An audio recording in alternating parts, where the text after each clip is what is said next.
What's up, YouTube? Welcome back to Celio's Network for another sort of market watch video for Battle Styles. Battle Styles is coming out on March 19th in North America. It's the next main release of the Pokemon TCG. I haven't done one of these videos since Vivid Voltage, since that was the last main set release. So we're going to be talking about the different products, the cards, if I think this will be a good set to invest in long term, what I think the short term growth might be like, and any of the singles. Basically, what are the money cards? I think I was pretty spot on with the Vivid Voltage in terms of what cards would be worth, and I kind of really loved Vivid Voltage as a set and said it was going to be a really great one, just for opening experience and also for investing. And nobody else really seemed to think about it like that right off, like before release and right off the bat, but the set was pretty well received as a collectors and investors and, you know, pack opening, pack cracking set, because it had a lot of neat stuff in it that people are going to want to invest in and collect and trade and play with and buy for years to come. So we're going to be talking about kind of the same perspective when it comes to battle styles. Now remember, I'm not a financial advisor. I'm just a person that loves cardboard. So do with this information what you will. I have been playing and collecting Pokemon TCG for over 20 years, and I think I know a bit about the market, but of course, now more than ever, the market does crazy things. So let's talk about battle styles. Like I said, coming out March 19th, and we'll start with the promo cards and the build and battles. So the build and battle boxes, of course, are the pre-release boxes. And the four promos are the Cherim, Octillery, Houndoom, and Bronzong. Now, the build and battle boxes for Vivid Voltage were a different story. I still have a case of those sealed, and I plan on holding onto them for quite some time, because Charizard was in those. Quite bluntly, it's just because Charizard was in those. Whenever you have one of the like globally fan favorite Pokemon being dealt with, that should raise some flags. You should look at that product a little differently. Not think, is this card going to be rare? Is this card going to be good in the game? Is this card have an error? Is there a reason why people are going to want it? If it's a Pikachu, a Charizard, more recently Mimikyu. Those are some of the cards, but you can, you know, just search what are the most popular Pokemon, what are the most fan favorite Pokemon. That's a good way to know, is this card going to be worth more than maybe it looks like it should be. So the Vivid Voltage build and battle boxes, the pre-release boxes, those are, well, click here just so I can show you a picture. If it has a picture. Yeah, so it's this box you get from, you know, tournament organizers, league owners, stores. It comes with one of these pre-made decks and 4 packs, and the pre-made deck comes with a promo card. None of these Pokemon really stand out as a promo card that is going to be like worth thousands of dollars as a PSA 10 whatever in like 10 years. That's what Charizard was for Vivid Voltage. We don't have one of those really for battle styles.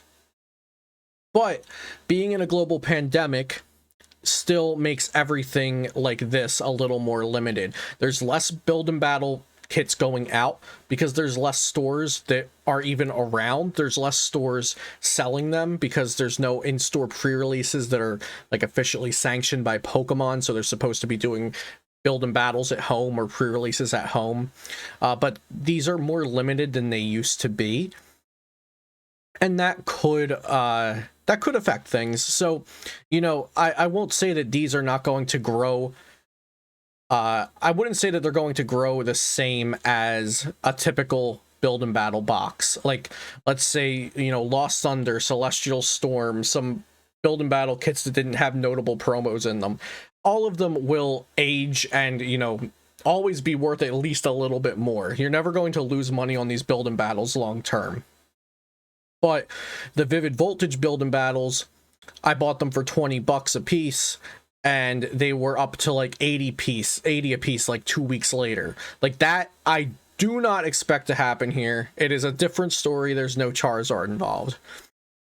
That being said, you know, maybe if you buy them for 25 in you know, 3-4 years, maybe they'll be like 50 a piece. Like I said, the market does weird things more now than ever, so I don't know, maybe I could be wrong there, but I expect the build and battle boxes to just grow normally.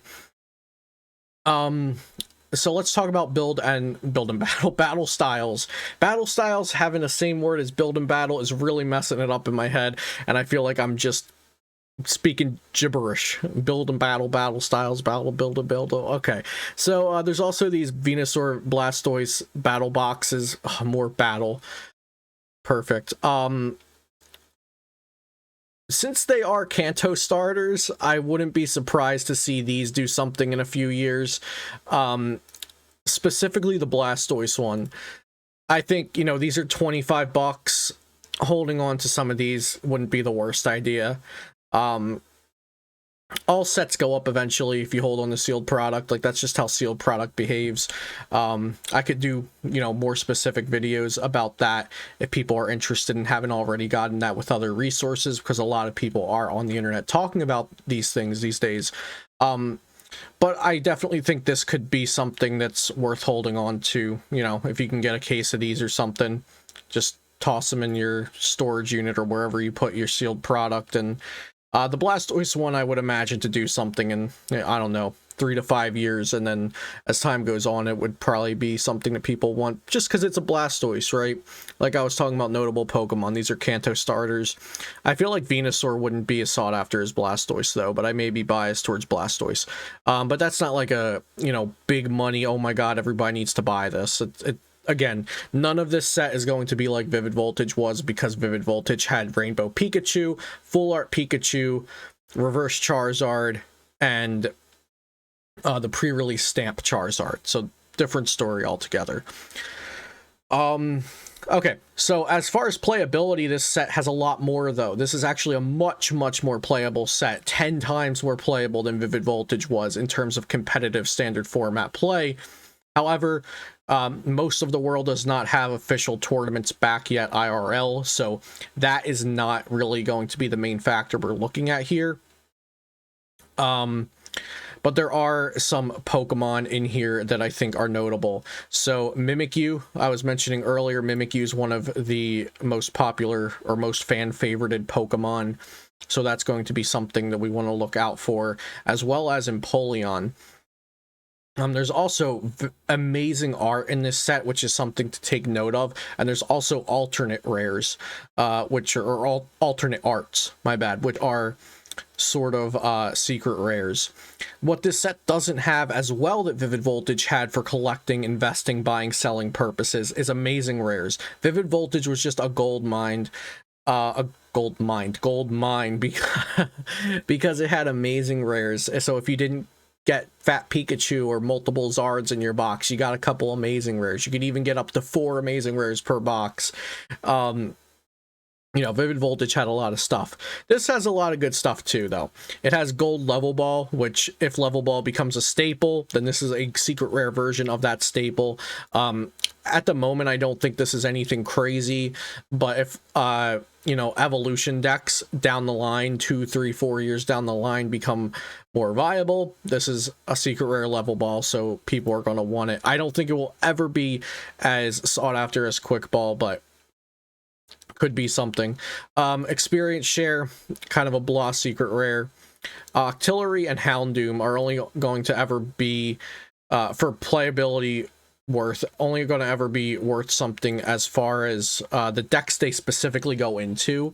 So whereas Level Ball, Quick Ball, Professor's Research, you know, all those kind of secret rare cards, they go in like most decks. They're a universally used card. So when talking about playability, a card like XP Share, it might go in like one deck, so that's not really going to be a sought after item.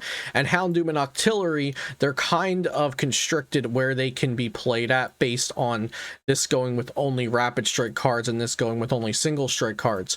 However, they are secret rare Pokemon, they're beautiful cards. These are sort of the more rare cards in this set, so I could see these being worth something just for collectible purposes. but I don't think they will be anything crazy because they're not like, you know, iconic Pokemon. They're not Pikachu, they're not Charizard, they're not a Kanto starter, things like that. But I do think these two might be like in the 30s maybe when the set settles. Now the alternate rares, let's talk about those, the alternate arts. So we have this Empoleon, which is absolutely gorgeous. And also Empoleon is a fan favorite because it evolves from Piplup, which is the cutest starter ever.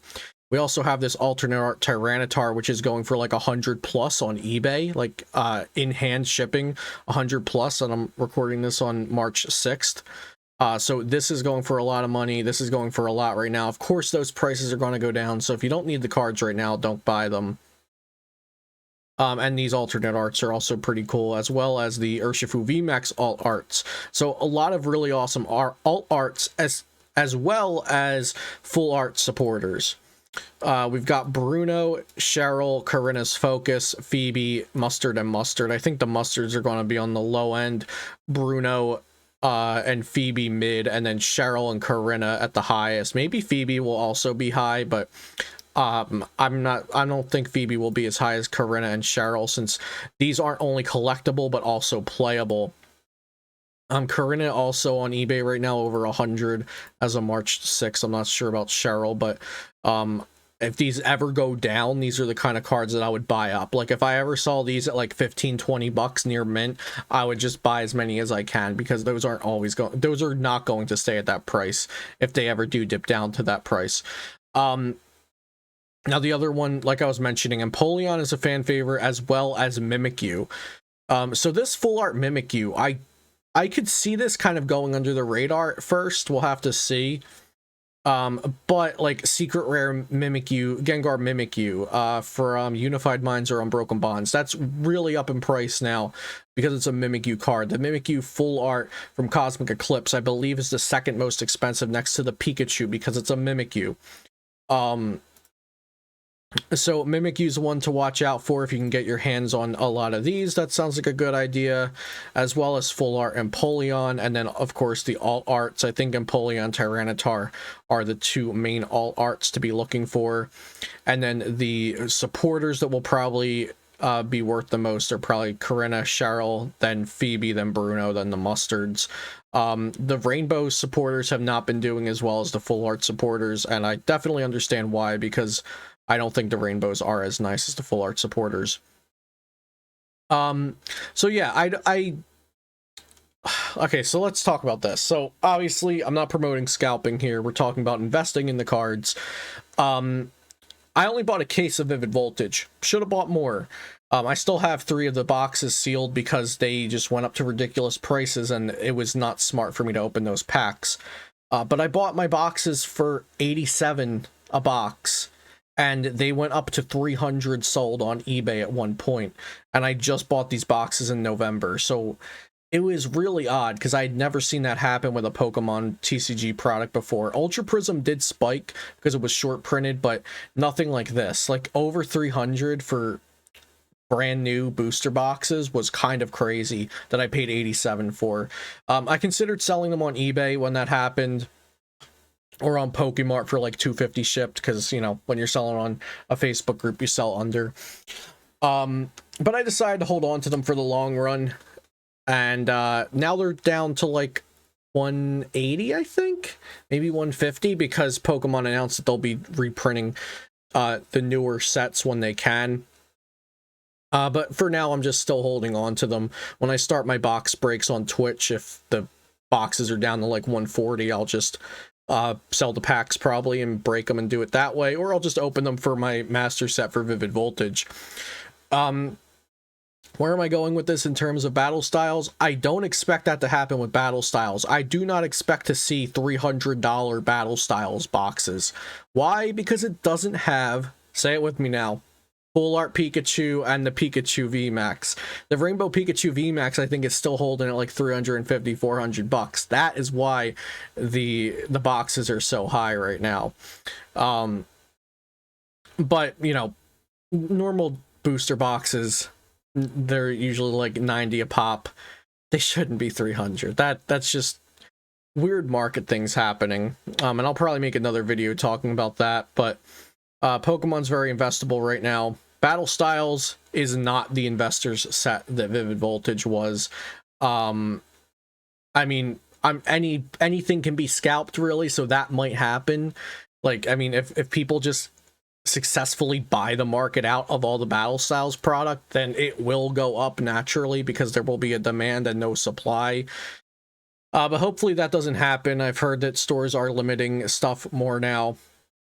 I've pre-ordered at least 2 cases. Hopefully I can get more as more is brought out, but I was able to get my one of my cases for I want to say 95-ish a box, which is definitely higher than the 87.50 a box that I paid for Vivid Voltage, but that's just because distributors are marking up the price now for the stores, and now the stores have to mark up the price, and you know, MSRP is like 144 a box anyway, and that's a whole other video.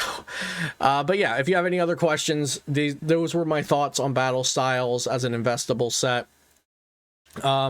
In normal days before 2020, I would say this set is not going to do anything on release. Like, don't buy a box and expect it to be worth 150, or your EV, the singles from the box, to be worth that much. But you know, like I said, now anything can happen. Just wanted to give you all my thoughts. Hope you enjoyed it, and thank you for watching. If you're new here, be sure to subscribe to my channel for daily Pokemon TCG content.